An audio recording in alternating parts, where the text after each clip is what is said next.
People's Republic of China.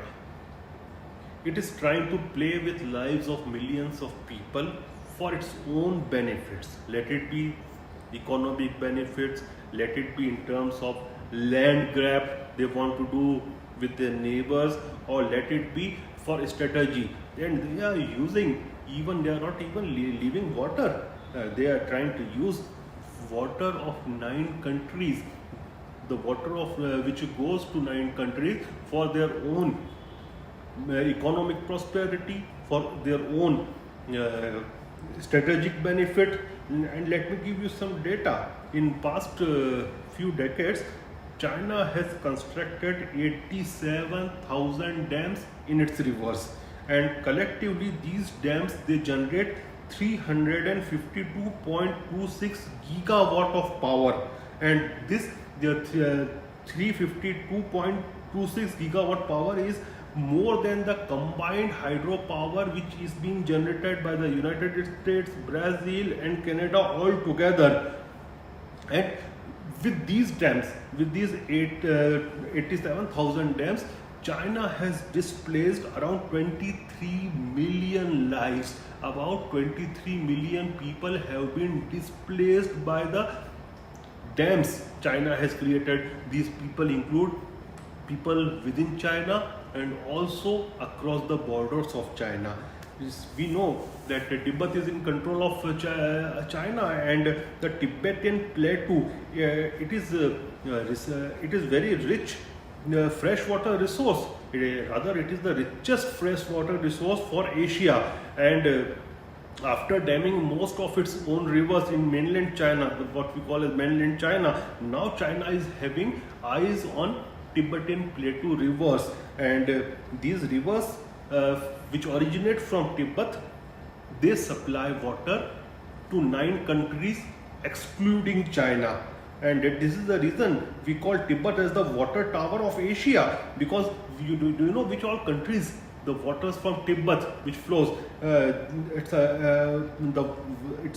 river supplies countries like Vietnam, Cambodia, Laos, India, Thailand, Burma, Bangladesh, Nepal, Bhutan and Pakistan. So the Tibetan rivers, they are supplying 9 countries and plus China, that is 10 countries. But if you take out China, because anyway Tibet is in control of China, they call it its autonomous region, but it is not an autonomous region. They are having full control there. And Chinese hydropower companies right now, they are lobbying with their government to take the big contracts on Tibetan rivers for generation of electricity. And Tibet is geographically very unstable. And why it is geographically very unstable? Because it is at the sea level of 14,800 feet. And it's so it is if dams are made there, if the rivers are being dammed in Tibet, definitely the ecology will also be disturbed, the geology of the region will also be disturbed. And there are 6 main rivers on which China is having eyes. They want to dam 6 major rivers that include please pardon me if I am pronouncing wrong, because these are all Chinese words: Yangtze, Mekong, Salween, Yellow, Indus and Brahmaputra. And we know India gets its water from Brahmaputra as well as from India. And Chinese state, the state of China, they have made 2 5-year plans for damming its rivers. One was from 2011 to 2015, and the second plan was from 2016 to 2020. In the first 12th plan from 2011 to 2015, these people, they have dammed most of the rivers in the mainland China. Now in the second plan, or you can call it 13th plan, that is 2016 to 2020, they are eyeing on Tibetan plateau, and they are having an ambition that by the year end 2020 they will double their power production from Tibetan rivers. Because of coronavirus, it may be that the project may be delayed for 1 year or 2 years, not more than that. But they want to double the production capacity of electricity from these Tibetan rivers. Now coming to Brahmaputra, which is known as Yarlung Tsangpo in Tibet. It is a major international river and it supplies water not only to India, to Bangladesh even, and it's a long river. It stretches for 2,900 kilometers and it originates from a glacier close to Mount Kailash, which we also call it Kailash Mansarovar. And once it was used to be a free flowing river, but now every section of Brahmaputra has been dammed by the state of China to produce hydroelectricity. In January 2013, when China approved 3 dam projects for Brahmaputra, they propagated a false scientific theory, so that the neighboring countries, especially Bangladesh and India, do not raise their voice and they do not raise their concern. They called it run-off river ROR hydroelectricity project, and it says that with the ROR project, the volume of water of the river is not affected. They say that we divert the river and collect its water, and once the hydroelectricity is being generated, we put back the water, we flow the water back in the same river, so that the volume is not affected, the volume which India gets, the volume which Bangladesh receives. But this is also a false notion, because what happens, they divert the river first, then they collect a lot of volume of water and they release it when they require, when the industries or when the state of China requires production of electricity. So they release the water at once. So what it happens, it disturbs the ecology, it puts a lot of water in one go in the river, so it may lead to flooding in many areas, displacement of people in many areas, and the fish and other living sources which contribute to a large numbers of people's of livelihood. So it is also definitely affected. The livelihood of people is being affected. Even the minerals which form the sedimentation due to in the rainy season, it is also affected, because they have diverted the river, they have stored the water for a long time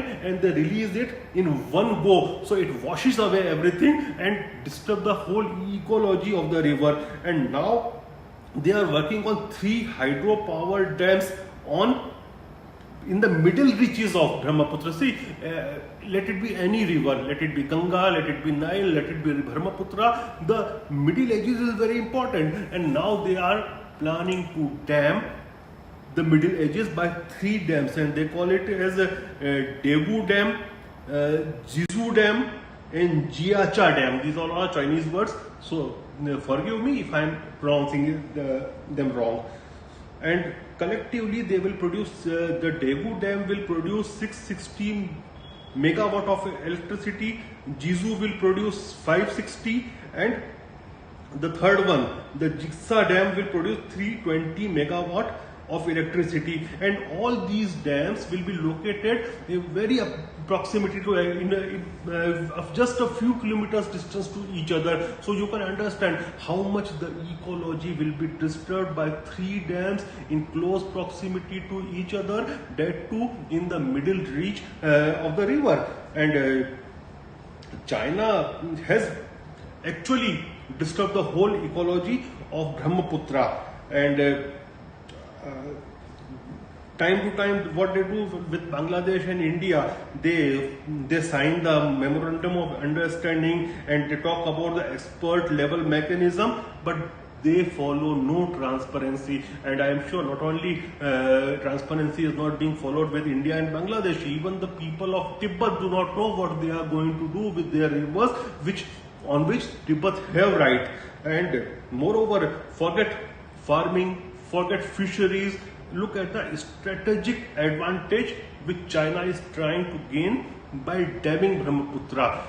In time of a crisis, in time of a conflict, they have mechanism and they will be having means to control the water. They may flood the water they may stop the water. So this is what China is working upon, and it is not just related to India and Bangladesh. Other countries are also affected. This was the immediate neighborhood. Now go south of China and let's talk about Mekong River. See, Mekong River, you can say, for Vietnam, Cambodia, Laos and Thailand, it is as important as Nile is for Africa. It is their lifeline. And in 2000, China started working to dam Mekong River, and for that Mekong River Commission was made, which included Laos, Thailand, Cambodia and Vietnam.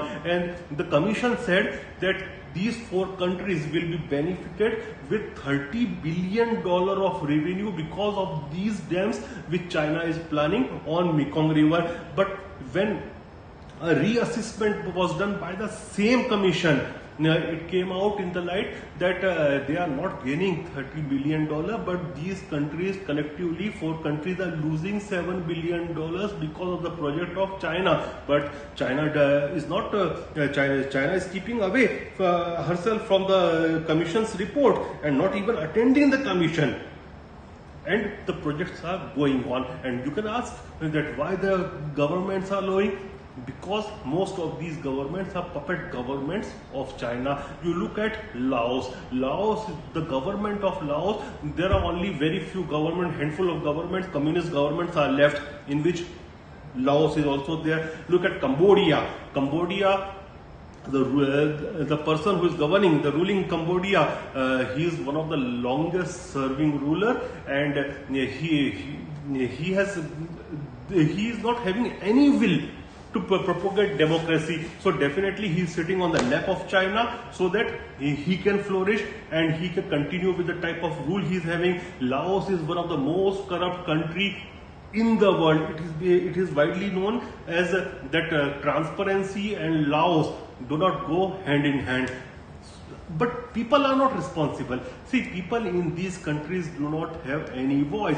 What voice they have in front of the mighty China? And do you know, in Cambodia, once dammed, when the dams are being completed, the entire livelihood of the people will be affected, because 97% minerals which the paddy fields of Vietnam, very most fertile paddy fields in world when it comes to Vietnam and Thailand, they are having the most fertile paddy fields, and 97% minerals which they are receiving is from the Mekong River. If you look at Cambodia, 80% of its population depends on protein source which is directly related to Mekong River. Their fisheries are directly related to Mekong River, and the viability of the project is also not there. See, Thailand, they did some type of MOU they signed with Cambodia, saying that, okay, with Laos, that once electricity is being produced, Thailand will be purchasing $2.3 billion worth of electricity from poor country called Laos. But now the Thai authorities are saying that we are going to rethink, but still the project is continuing, and the project is continuing in the same way as the